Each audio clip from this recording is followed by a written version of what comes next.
কানের পর্দা ছিদ্র হয়ে গেলে কি হয় চলুন আজ জেনে নিই মেরিঙ্গোপ্লাস্টি সার্জারির মজার গল্প। আরে না, কটন স্টিক দিয়ে কান খোঁচাতে গিয়ে তো পর্দাটাই ছিদ্র করে ফেললাম। এখন কি হবে? কানের পর্দা হলো একটা পাতলা টিস্যু যেটা আমাদের কানের ভেতরটাকে সুরক্ষিত রাখে, আর ছিদ্র মানে ওখানে একটা গর্ত হয়ে যাওয়া।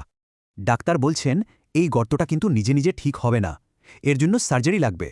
আর সেই সার্জারিটারই নাম হলো মেরিঙ্গোপ্লাস্টি, মানে কানের পর্দার রিপেয়ার করার একটা অপারেশন।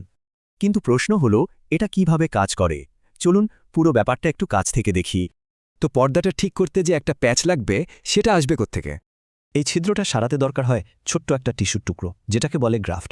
আর এই গ্রাফটটা নেওয়া হয় রোগীর নিজের শরীর থেকেই, সাধারণত মাথার চামড়া থেকে।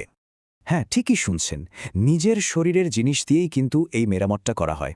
সার্জন প্রথমে ছিদ্রের চারপাশটা ঠিক করেন, তারপর গ্রাফটটা বসিয়ে দেন আর জায়গা মতো আটকে দেন।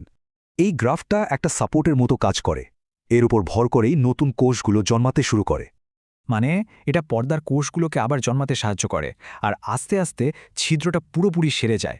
মেরিঙ্গোপ্লাস্টি কিন্তু বেশ নিরাপদ, কার্যকর, আর আজকাল এটা খুবই সাধারণ একটা সার্জারি। এই পুরো পদ্ধতিটাকেই বলে মেরিঙ্গোপ্লাস্টি, বা সহজ কথায় ইয়ারড্রাম রিপেয়ার সার্জারি। আর একবার সেরে গেলে কানের পর্দাটা কিন্তু আবার আগের মতোই একদম ফিট হয়ে যায়। আর এভাবেই শরীরের এক জায়গার টিস্যু দিয়ে অন্য এক জরুরি অংশ ঠিক করে ফেলা যায়। কিন্তু সবকিছুর আগে একটা খুব জরুরি কথা মাথায় রাখতে হবে। এই ধরনের দুর্ঘটনা এড়াতে কানের ভেতরে দয়া করে কখনোই কটন স্টিক ঢোকাবেন না। এমন আরও ইন্টারেস্টিং বিষয় জানতে আমাদের সাথে থাকুন। লাইক, শেয়ার আর সাবস্ক্রাইব করতে ভুলবেন না।